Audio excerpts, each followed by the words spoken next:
Suamiku pria lumpuh, karya autor Erna Surliandari, episode ke-157. Andai semuanya mudah. Selamat mendengarkan. Olin, makasih ya, udah bantu saya beberes. Iya pak, kebetulan saya lewat tadi, habis bersihkan kaca di ruang samping, jawab Olin. Seperti biasa, Reza tak mampu banyak berkata-kata ketika Olin tepat di hadapannya. Ia lebih banyak diam dan berucap ketika Olin yang bertanya, hingga Olin pamit pergi dan meninggalkannya di ruangan itu. Kenapa begini? Gempa lokal itu ternyata benar adanya. Lirih Reza yang memegangi dada dan kakinya yang tremor. Seseorang mengetuk pintu ruangan Reza. Masuk, ucapnya yang kembali duduk dengan tenang. Mas sibuk? Tanya Syifa yang datang bersama Bagas. Enggak juga, jawab Reza santai. Untungnya air muka ketika papanya masuk telah berganti dengan senyum cerah seperti biasanya. Aku hanya ingin mengantar ini. Syifa mengajak pulang karena ada beberapa terapi kecil di rumah, ucap Bagas dengan formal. Oke baiklah, semoga terapinya lancar di rumah dan akan segera ada kabar baik yang tersampaikan. Lirik Reza pada Syifa. Hah? Gimana? Tanya Syifa sedikit bingung. Nggak apa-apa, nggak ada, jawab Reza. Wah, pulang. Iya mas.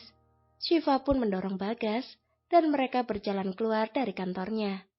Di luar keadaan sedang ramai, barang-barang berantakan dan sebagian orang menaikkannya ke dalam mobil masing-masing. Ada juga yang hanya menggunakan taksi, karena mobil mewah yang mereka kendarai adalah mobil milik perusahaan. Bagas meminta Syifa berhenti, dan ia menatap mereka semua dengan tatapan puasnya.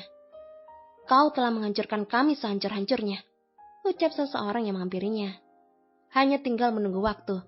Di antara kalian, siapa yang menjadi dalang utamanya? Ucap Bagas dengan santai. Pria itu hanya mencepi kesal. Menyesal pun tak berguna untuk saat ini. Bahkan, berkeinginan kabur keluar kota atau keluar negeri saja, nama mereka telah ada dalam daftar pemblokiran akses. Sebegitunya kau perlakukan kami, Tuan. Bagaimana jika aku harus keluar kota untuk menemui ibuku? Keluh seseorang lagi padanya. Kau tahu syarat yang harus kau ajukan padaku, jawab Bagas dengan senyum devilnya. Begitulah Bagas, sifat dan karakternya keras dan tegas. Mungkin hanya dengan istrinya lah ia bisa begitu lembut. Jadi ini yang dikatakan Luna, bahwa sebenarnya Mas Bagas adalah pria yang arogan. Kenapa bedanya begitu jauh dengan yang aku kenal? Jawab Syifa dalam hati. Ia pun melanjutkan perjalanannya ketika melihat mobilnya dan Farhan datang bersamaan. Mas, mereka tampak sangat dendam, ucap Syifa yang telah duduk di samping Bagas di dalam mobil mereka. Dendam itu tak akan berhenti karena memang telah beranak pinak, jawab Bagas. Mungkin bisa, apalagi kalau kita bisa menyadarkan Om Edward.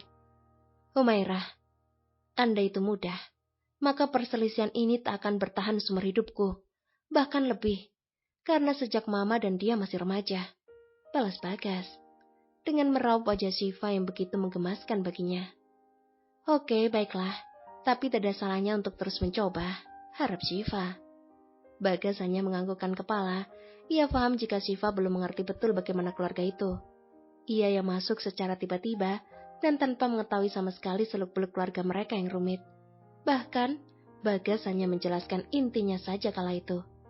Sepanjang perjalanan, Bagas dan Syifa hanya diam dan berpegangan tangan. Bagas lelah, karena memang ini hari pertamanya masuk dan bekerja. Tiba di rumah, Syifa langsung mengajaknya ke kamar dan mengganti semua pakaiannya. Keringatnya sudah sebesar biji jagung, dan Syifa langsung mengelapnya dengan handuk kering. Ia kemudian duduk di ranjang dan mulai bekerja lagi melalui gadgetnya di rumah. Belum mau apa-apa kan? Iva tidur siang ya? Pinta Syifa yang masih begitu lelah, sisa penyekapan kemarin. Bagas mengangguk, tangannya ia rentangkan. Syifa menghampiri, lalu berbaring berbantal paha Bagas yang begitu nyaman, lalu ia tertidur pulas di sana.